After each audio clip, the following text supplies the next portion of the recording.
শীত যাওয়ার আগে এই রেসিপিটা একবার হলেও ট্রাই করে দেখেন, অনেক মজা। ফুলকপির পাকোড়া রেসিপি। তো হ্যালো বন্ধুরা, আসসালামু আলাইকুম। আশা করি সবাই ভালো আছেন। ইসমানুর রেসিপিতে আপনাদের স্বাগতম।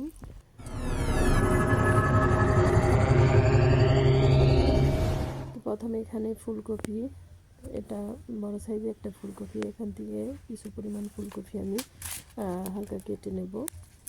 একটা লাইক দিয়ে ভিডিওটি দেখার অনুরোধ রইল। ইউটিউব থেকে দেখে থাকলে চ্যানেল সাবস্ক্রাইব করে দিবেন, আর ফেসবুক থেকে দেখে থাকলে পেজটি ফলো দিয়ে রাখবেন। তো এখানে ফুলকপিগুলো আমি ছোট ছোট করে কেটে তারপর এটা পানি দিয়ে, হালকা কুসুম গরম পানি দিয়ে আর 1 চামচ লবণ দিয়ে এটাকে 5 মিনিটের জন্য রেখে দেব, যাতে এর মধ্যে থাকলে বেরিয়ে আসে।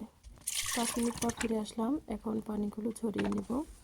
কিছুক্ষণের জন্য এর মধ্যে রেখে দেব, যাতে এর মধ্যে এক্সট্রা পানিটা ঝরে যায়।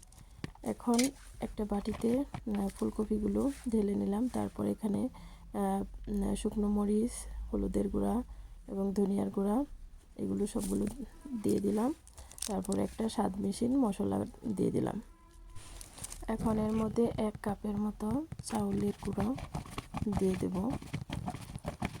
আগে মশলাটা মিক্স করে নিই, তারপরে এর মধ্যে 1 কাপের মতো চাউলের গুঁড়া অল্প অল্প পরিমাণে দিয়ে তারপরে আমি এটা মিক্স করে নেব। এখানে লবণ দিয়েছিলাম না, হালকা একটু লবণ দিলাম এবং দিলাম হচ্ছে এটা বেকিং পাউডার, হ্যাঁ 1/2 চামচের মতো বেকিং পাউডার দিলাম এবং দিয়ে দিলাম 2 চামচের মতো কর্নফ্লাওয়ার, আর দিয়ে দিলাম 2-3 চামচের মতো বেসন।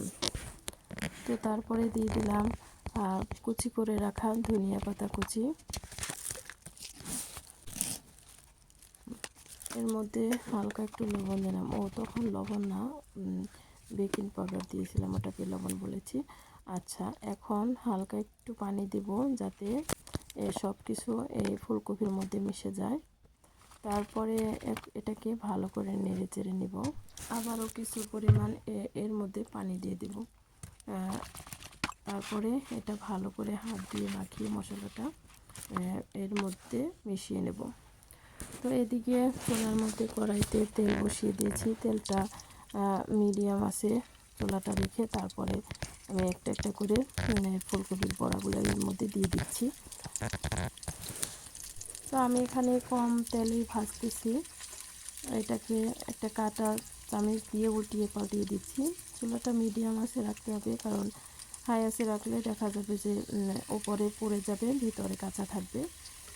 তো এই তো আমার একবার দেওয়ানে এগুলো ভাজা হয়ে গেছে। তো এখন একটা ছাঁকনি দিয়ে উঠিয়ে নেব এবং এর মধ্যে আবার কয়েকটা ফুলকপির বড়াগুলো দিয়ে দেব। এভাবে আমি কয়েকবার এগুলো ভালো করে ভেজে নেব। যদি আমার ভিডিও, রান্নার রেসিপি ভিডিও যদি ভালো লেগে থাকে, পাশে থাকবেন, কমেন্টে জানাবেন কেমন হলো। এদিকে আমার বড়া ভাজা শেষ, এখন পরিবেশনের পালা। তো এখানে আমি একটা সার্ভিং ডিশে সার্ভ করে নিয়েছি, ভালো করে সুন্দর করে সাজিয়ে নিয়েছি। আমার রেসিপি ভিডিও যদি ভালো লেগে থাকে, লাইক কমেন্ট শেয়ার করবেন এবং পাশে থাকা বেল বাটন বাজিয়ে দেবেন, যাতে আমি ভিডিও ছাড়ার সাথে সাথে আপনার নোটিফিকেশন আপনার ফোনে চলে যায়, তো সবার আগে আপনি দেখতে পারেন। তো ভালো থাকবেন, সুস্থ থাকবেন, আমার পরিবারের জন্য দোয়া করবেন। এখন এটাকে সস দিয়ে খাবো। জাস্ট একটু খাওয়ার সাউন্ডটা দেখেন কী রকম সাউন্ড হয়, একদম কচর মচর সাউন্ড। আচ্ছা, ভালো থাকবেন, সুস্থ থাকবেন, সুন্দর থাকবেন, আর আমার জন্য দোয়া করবেন, আমি যেন নতুন নতুন ভিডিও নিয়ে আপনাদের মাঝে হাজির হতে পারি। তো আজ এই পর্যন্তই। আল্লাহ হাফিজ।